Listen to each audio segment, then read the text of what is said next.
right, hello everybody. It's Dr. Earle, and we're here at Pure Plastic Surgery today, and it's Hump Day with Dr. Earle. And today we have a very, very important topic that we're going to talk about. So as you know, Hump Day is the time that I get to spend with you guys. I get to answer all your questions, and we get to go over several plastic surgery topics, okay? But today we have a really important topic here, probably the most important topic that we can talk about when we are talking about plastic surgery. Okay, so today we're going to discuss patient safety and some of the things that you should look out for when you're choosing a surgeon or choosing a clinic in terms of their safety measures to try to make sure that everything is being done to minimize the risk of complications as much as possible.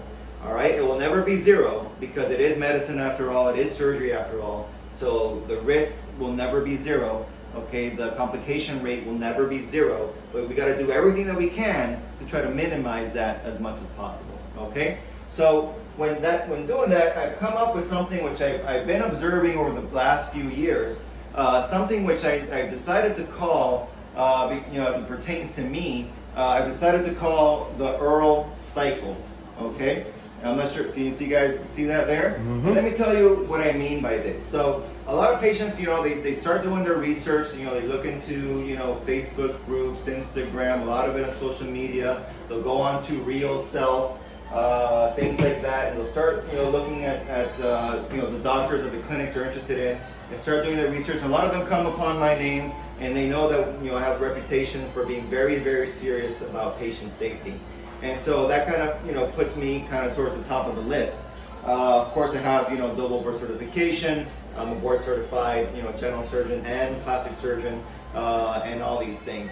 And then, what happens is that they continue doing some research, and then, they may have someone say that, well, Earl, he's very into safety, but he may not be aggressive enough, or he may not give you that vixen look in one round, or you get like the, very occasional kind of rare negative review, or someone saying that they have like a slight unevenness in their hips or whatnot. And so then you're like, oh, okay, well, let me move on. And then unfortunately what happens is that a lot of the times you get trapped by some of these places, some of these surgery kind of cosmetic mills or clinics.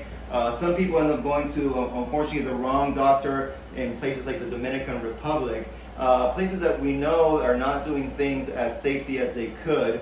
Okay, some of these clinics have surgeons there doing 8, 10, you even heard 15 cases in a day. Okay, there's no way of doing that safely. Okay, and unfortunately that happens, and then you start getting all these reports of very unfortunate outcomes. Okay, deaths. There's been over 5 deaths in the Dominican Republic this year alone that I know about, and those are only the ones that I know about. Okay, there's been perforations. Okay. During liposuction, I've seen at least a couple from Miami and other places. Unfortunate organ perforations, patients in the ICU, okay, things like that. And so these stories start to come out, and then people are surprised, like, oh my God, how can this happen? All right, and it's because safety always has to be the #1 priority, and then they end up coming back to where everything started. All right, and that's what I call the Earl Cycle. And it's unfortunate because when this happens, there's people that get hurt, okay?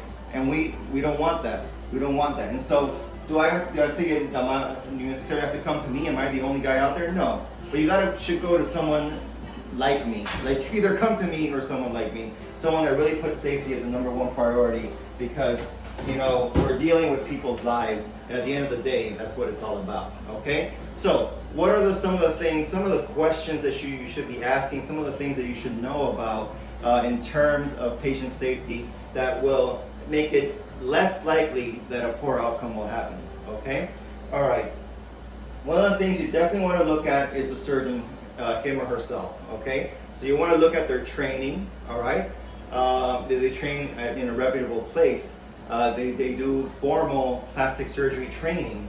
So are they a formal plastic surgeon or a cosmetic surgeon who didn't do formal plastic surgery training? Okay, you want to look at their boards. Okay, are they board certified by the American Board of Plastic Surgery, the ABPS? Okay, you can actually check that on their website. You can go to the American Board of Plastic Surgery website, there's a link there. You can put in someone's name, and then they'll tell you whether the board's certified by them or not. Okay. If you're looking for me, you got to use my full name. So my first name is actually Stephen. I don't know if a lot of you guys know that, but I'm Stephen Alexander Earle. So you can look me up there. You can see I have my board certification by the American Board of Plastic Surgery. I'm also boarded by the American Board of Surgery, so double board certified. Okay. And then of course experience. Is this someone who just graduated? Is this someone who's been out for 8 years, like myself? So you want to know how much time they've been out, how much experience they have, how many cases they do, especially the particular case that you're interested in. So for example, you can go to someone, Miami is a hub for, say, the BBL, but it's not that way in many other states. So you can go to some other state, find a plastic surgeon, ask them how many BBLs they do, and they'll probably tell you they do very little. But say in my case, for example, BBL, I'll do somewhere between 10 and 15 a week. Okay, so that's a vast experience, over 1,000 BBLs. Okay, all right. So those are kind of questions you want to ask about the surgeon. All right, you want to also kind of look into that surgeon's, actual technique. Are they doing things that increase your safety level? The very obvious example is the ultrasound for the BBL. Okay. So if you're using ultrasound guidance when you're placing the fat over that area that we call the danger zone, we know that we've now turned a blind procedure into one where you can see the tip of the cannula, and you'll know that you're going to be, above the muscle, between the muscle and the skin, over that danger zone. That's away from the dangerous vessels, and that makes the procedure safer. Okay, so that's certainly one of the things in terms of technique that you can ask your surgeon whether they do or not. In order to try to maximize patient safety. Okay. The other thing, of course, you want to make sure that the place is properly staffed. So you want to have either an MD, so an anesthesiologist, or a CRNA, nurse anesthetist, who's had many years. Not only they themselves have had years of experience, but that they've worked with that surgeon for a long time. So for example, here you guys know Raquel and also her husband Carlos, and they're CRNAs. Raquel's really the one who's here pretty much all the time. We work together. We've been working together for about 2 years now or so, maybe a little bit longer. And we know the flow. We know how each other's work. We know that we can trust each other. I know I trust her 100% with the safety of my patients in terms of anesthesia. Okay, and you want to look for something similar to that as well. All right. How about the actual certification of the OR? Okay. Well, there's various levels. Okay, kind of your baseline level is when you're certified by the state. Okay, so by the Florida Department of Health. That's kind of your baseline level. It's baseline meaning that if you don't have that, you can't do surgery. Okay, so they have to at the very least, be certified by the Florida Department of Health. Okay, and then you have different levels. You have what's called Quad ASF, that's a level up. And then you have the topmost level, okay, which is the Joint Commission, or JCO, commonly known as JCO. All right, so for example, if someone is really serious about patient safety and trying to implement all the protocols that you need to try to maximize that, then you can get JCO certified, and that's what we are here at Pure Plastic Surgery. Actually, one of the very few office-based surgery centers that are certified by JCO in Florida.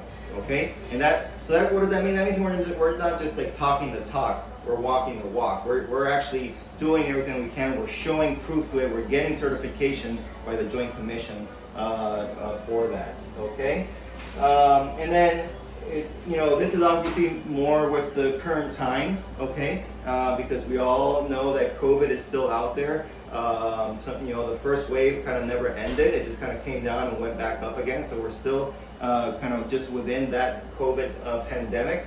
And so you want to go to a place that takes that seriously and that has implemented serious COVID type protocols in place to try to minimize the risk of transmission as well. And so I know many of you guys have been following us for a while. We know we're one of the first institutions to institute strict COVID protocols. We probably have some of the strictest kind of measures here in order to try to prevent anyone with COVID from coming into our office, or at least as much as we can.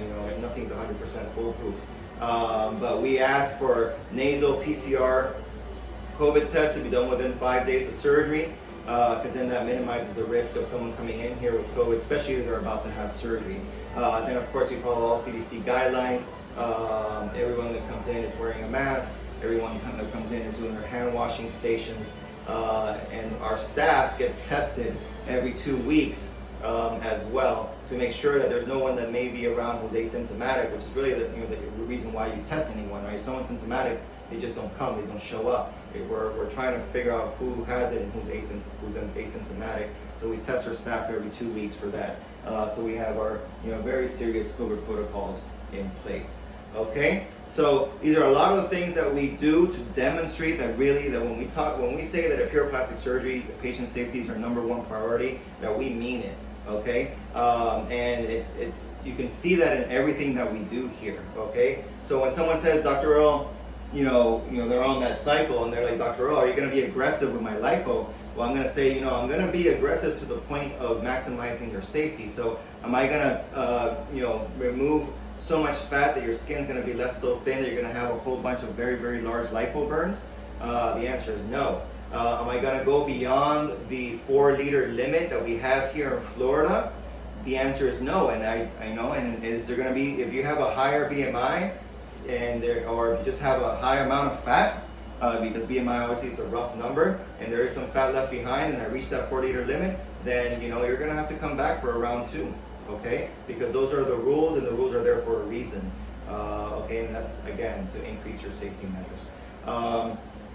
And so that's the other question I used to get a lot, not so much now because I think people have known my reputation, but they ask, can I do kind of an extreme vixen look in 1 round? And again, typically the answer is no. So because in order to reach those extreme vixen looks, 2 things have to happen. 1, you typically have to remove more than 4 liters, which we're not going to do. And number 2, you typically, in order to get those really big, buttock expansions, the way things used to be is that you have to place fat into the muscle. And we know that that's dangerous and that we shouldn't do that anymore. And so we got to learn from past experiences, from other surgeons, other centers throughout the globe, really, to move forward and make things more safe for our patients. So, as many of you know, the one thing I didn't write here is, what societies is your surgeon a member of? Okay, so I'm a member of the ASPS, American Society of Plastic Surgeons. Okay, probably the preeminent plastic surgical society here in the U.S. Okay, I'm also a member of the Southeastern Society for Plastic and Reconstructive Surgeons. I'm also a member of what's commonly called as WAGS, which is the World Association of Gluteal Surgeons. Okay, so a lot of the data that I have, a lot of the information that kind of keeps me up to date in terms of what we're doing here comes not from these societies, from the journals, and clubs, discussions that they have.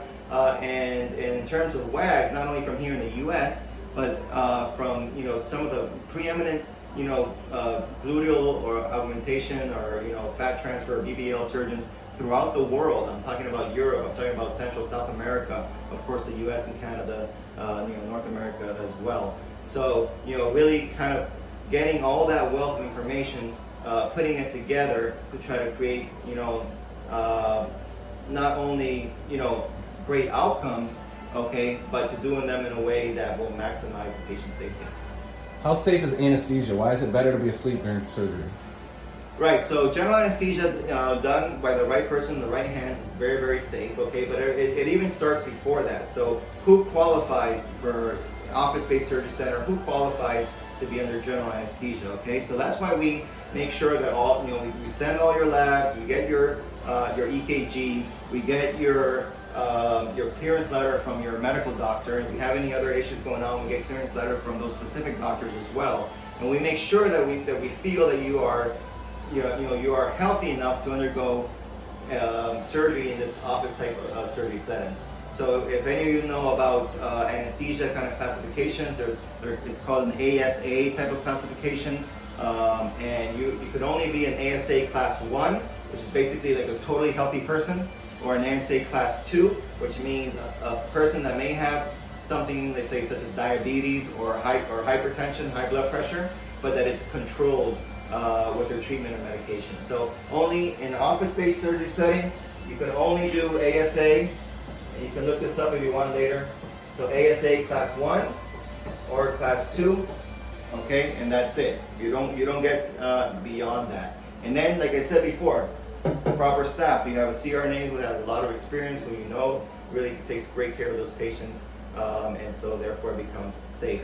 Why is it better? Because these are big procedures. These are big procedures that if you want to be, you know, aggressive to the point, of course, not going beyond, but if you want to be aggressive to the point that you can remove and get up to that 4-liter limit, and the patient is, you know, feeling comfortable, then I think a lot of these procedures need to be done under general anesthesia. So I'm talking about like the big lipo cases, like Lipo 360. I'm talking about BBL. Of course, a Molly makeover, you can't really do that with the patient being awake. You can't get underneath the muscle for the pocket in the breast. You know, doing a whole tummy tuck, it's pretty much impossible. You need the patient to be relaxed and comfortable. So all those procedures require general anesthesia. The only thing that I do under local are kind of very small procedures. Say, for example, if we're just doing a little bit of face tight to the chin, then we can use some kind of twilight type anesthesia or something like that. Will you ever combine a breast dog with a BBL, even if your patient is okay with the reduced amount of fat you're allowed to use for the BBL? Well, so that's a great question. So will I ever do it? Yeah, I have, but it has to be a very, very specific type of patient. So of course it has to be a healthy patient. It has to be a patient that understands the limitations, which is one. So once you combine it with a breast dog, you're limited to only 1 liter of fat removal via liposuction by the Florida Department of Health. So the patient probably has to be a little bit on the lower BMI range for it to like really make a difference for that patient. So we're talking about, you know, BMIs, say between 22 and 25, and the patient has to understand, okay, that is the limit. That's as much as we're going to take out, meaning that the only thing that we're going to be putting in the buttock and the hips is going to be 500 per side, right? You're going to take that 1,000, cut it in half, 500 per side. So it's going to be more of a moderate change, not a drastic change, okay?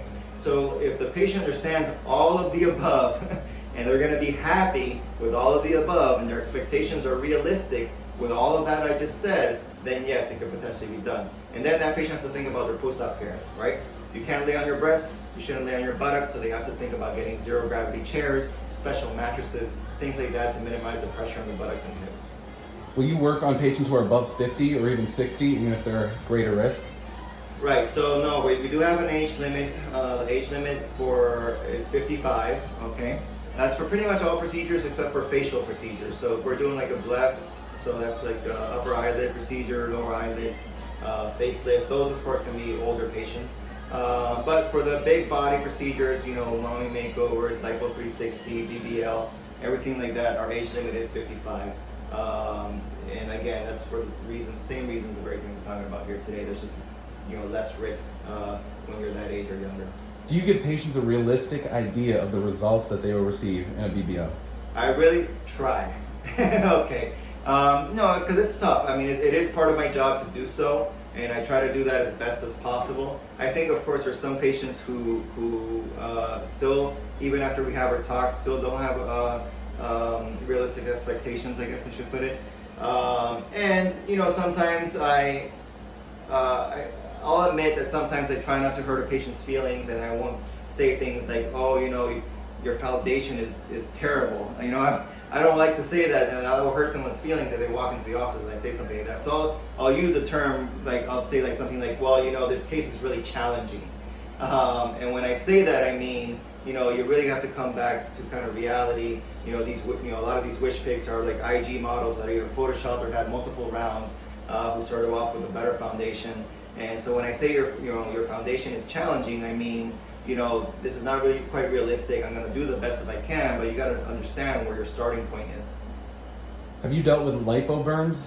I have. And how does it happen? Yeah, so I have, and so again, and that's kind of, even though we do all this, okay, and we do everything that we talked about here, complication rates will never be zero. That's how I started this talk, okay? Because at the end of the day, it is surgery. And so you can never get there, okay? All you can do is try to minimize it. You'll never get to zero, okay? So have I had lipo burns? Yes, but I have very, very few. And compared to a lot of the people that are, you know, in the community and whatnot, it's very, very little.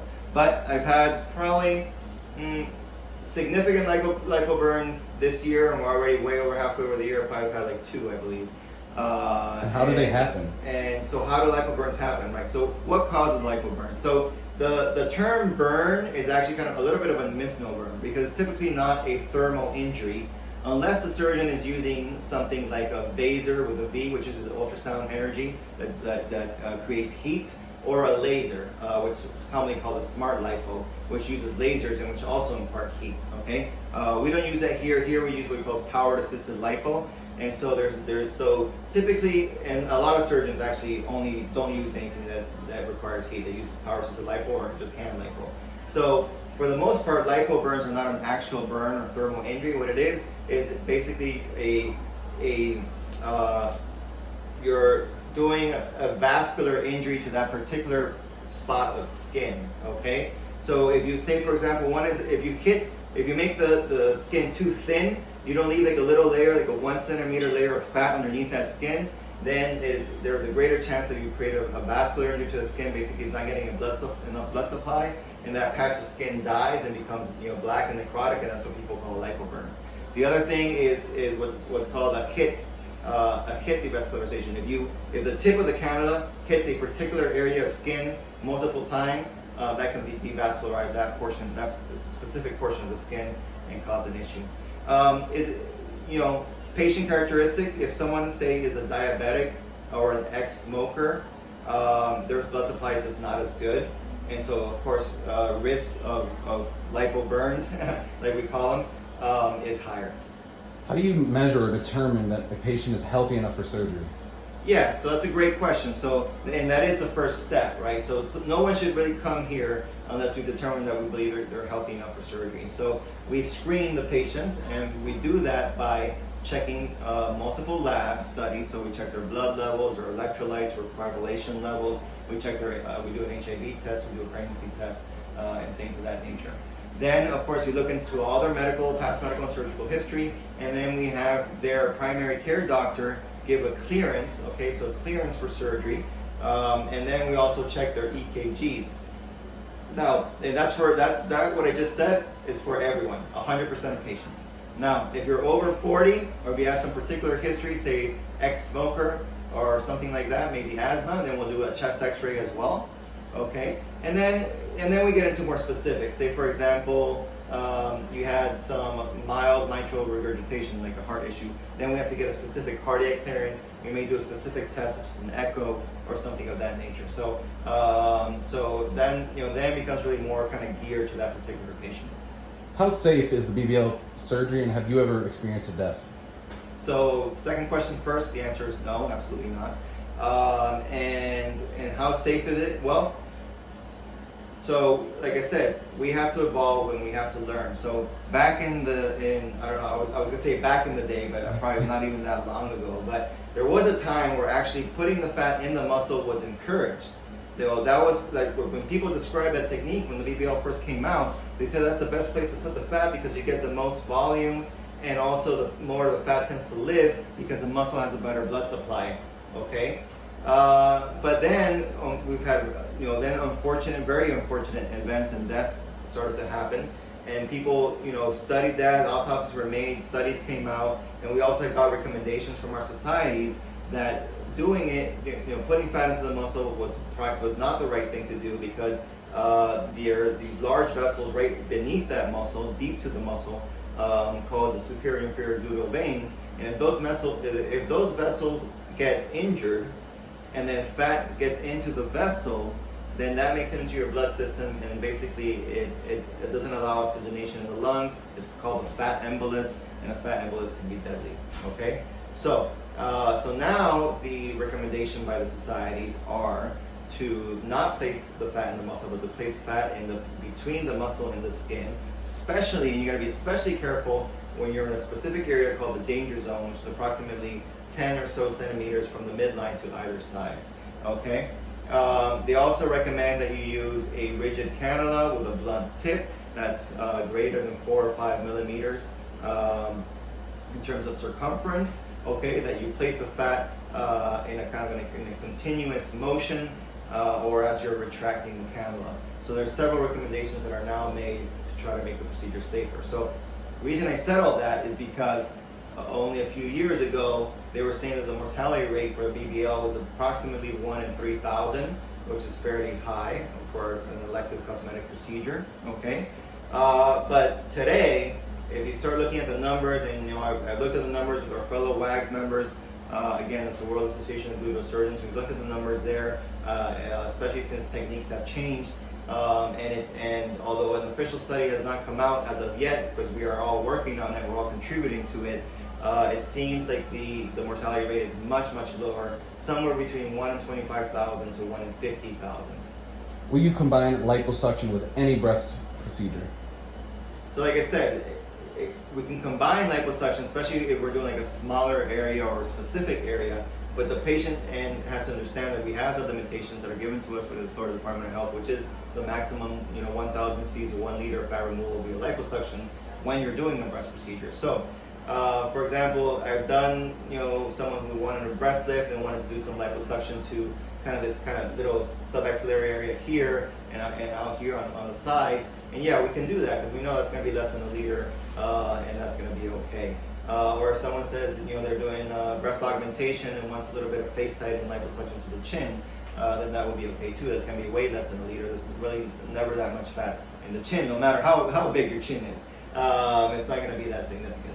But if someone says, I want to do a lipo 360 with my breast lift with implants, and they have a BMI of 28 or so, I'm going to say, it doesn't really make sense. It's best to separate out the procedures so you can get the most, the best outcome, the better result from each individual procedure. We know that you make it mandatory to have cell saver if the patient's hemoglobin is under 12. So what if a patient is above 12 and they want to get it? Will that help them? Yes, definitely. So that falls into surgical technique and some of the things we do here in the OR. So yeah, we do have the cell saver. It's certainly mandatory for anyone who's got a hemoglobin level under 12, well, between 11 and 12. If your hemoglobin level is actually below 11, then you're not a candidate. We can't do surgery until we get it up to at least 11. And then we highly recommend the cell saver, actually for all BBLs, 100% of BBLs, even if your hemoglobin level is above 12, because I do think that it helps in terms of recovery, feeling stronger, feeling better, recovering more quickly, because it's overall less blood loss for the procedure. So if a patient of yours has had surgery in the past under general anesthesia and had no complications, are they more likely to have the same outcome the next time they go under? So if they had general anesthesia, had no issues, then yeah, most likely they should be okay. So that's why when we ask about past surgical history, it's not just about the surgery itself, but we also always ask if you ever had any issues or complications with anesthesia. So really the opposite of your question is what's most important. Like if somebody's had an issue with anesthesia in the past, is it more likely that they'll have an issue with anesthesia in the future? And the answer is yes. You got to look into it, you got to see exactly what happened, but it does prompt us to then ask more questions to figure out exactly what happened to make sure that it wouldn't happen again. So we know for safety reasons you're doing consultations via FaceTime. Has that allowed you to evaluate the patients properly? So it definitely helps a lot. Is it better than an in-house consultation? I wouldn't say that. Of course, I think everyone would have to agree that the best, the gold standard would be an in-house consultation if all things being equal, but unfortunately all things are not equal for multiple reasons. Well, one is we get a lot of patients from out of state. So for patients to come in just for a consult and then fly back home and then come back for surgery becomes very burdensome for them. The other thing is, in today's world, with the unfortunate, COVID epidemic or pandemic, we really try to minimize the flow of people that come into the office that have not been tested. Okay, so we're of course very comfortable with all the surgical patients that we know they've had their PCR, their COVID nasal swab PCR test done within 5 days and it's been negative. But anyone who just walks off the street, we don't know what their status is. Okay, sometimes we test them right here. We do have the finger stick antibody test here, and sometimes we do that, and that gives us a pretty good idea, but it's not the gold standard like the nasal PCR test is. So we do try to minimize the amount of actually in-house consults, and I'm not talking about just patients from out of town. Even patients that are right here in Miami, we're doing mostly virtual consults for them as well because of our fairly strict COVID protocols. Do you recommend any post-op care facilities So no, we don't have any specific recommendations in terms of like a recovery house or anything like that, and we're not affiliated with any recovery house.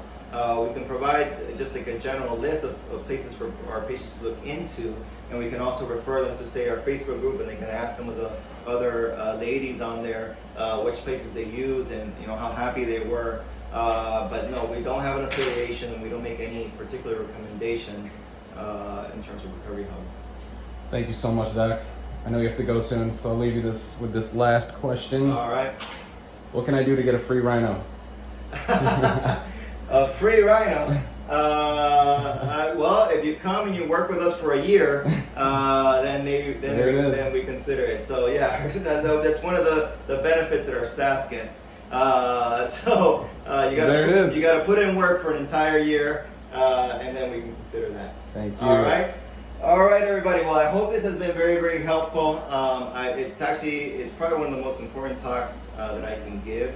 And I really hope that people do take these things seriously, and I hope that they're asking the right questions. Like I said, I'm not talking about me or in particular or coming to care in particular. I think these are the questions you have to ask of any place or any plastic surgeon that you're going to, because at the end of the day, you're putting your life in our hands, and we take that very, very seriously.